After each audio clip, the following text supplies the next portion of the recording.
Science के total 4 प्रश्न पूछे गए हैं, चारों ही प्रश्न बिल्कुल वन लाइनर है, कोई भी कथन कारण वाला सवाल नहीं है।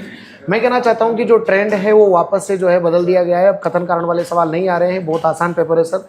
और अगर विद्यार्थी अगर अच्छे से तैयारी कर रहा है तो उसको कहीं भी भटकने की आवश्यकता नहीं है सर। लगभग 4 प्रश्न हिस्ट्री के और 5 प्रश्न पॉलिटी के पूछे गए और बहुत ही सिंपल पेपर है सर, विद्यार्थियों के लिए बहुत ईजी है ये पेपर। जैसे लगातार आरपीसी का ट्रेंड आ रहा था कि कथन कारण सुमेलित व्याख्या वाले क्वेश्चंस, वो कितने हैं इस बार? वैसे प्रश्न है ही नहीं सर, न के बराबर है। और खास तौर पर हमारे हिस्ट्री और पॉलिटी में तो नहीं दिया, बिल्कुल वन लाइनर फैक्ट पे वापस आरपीएससी आ गई जैसे हर बार पूछते आए। लेकिन ऐसा फर्स्ट ग्रेड को लेकर अपेक्षा नहीं थी कि इतना इजी पेपर आना चाहिए सर।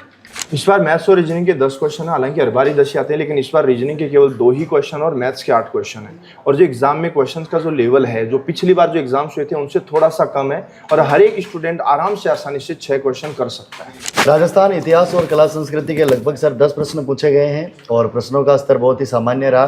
कथन कारण वाले प्रश्न भी नहीं है, सारे वन लाइनर है और कह सकते हैं कि राजस्थान इतिहास और कला संस्कृति बहुत ही आसान है इस बार। तो उम्मीद है कि आपका पेपर अच्छा हुआ होगा। और जैसा कि देख रहे हैं हम, साइकोलॉजी के बहुत सिंपल सवाल आए हैं, मैकडूगल का एक सवाल है और मुझे नहीं लगता किसी का गलत हुआ होगा।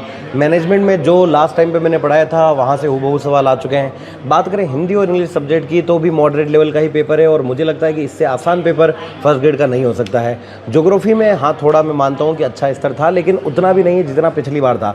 तो मेरा मानना है कि इस बार का जो पेपर हुआ है ये चाहे हिंदी, इंग्लिश, ज्योग्राफी हो, साइकोलॉजी, मैनेजमेंट या करंट अफेयर, सबके लिए बहुत अच्छा पेपर था और सारे विद्यार्थी खुश होकर ही अपने एग्जाम हॉल से बाहर आएंगे और यही कहेंगे कि बहुत अच्छा पेपर था।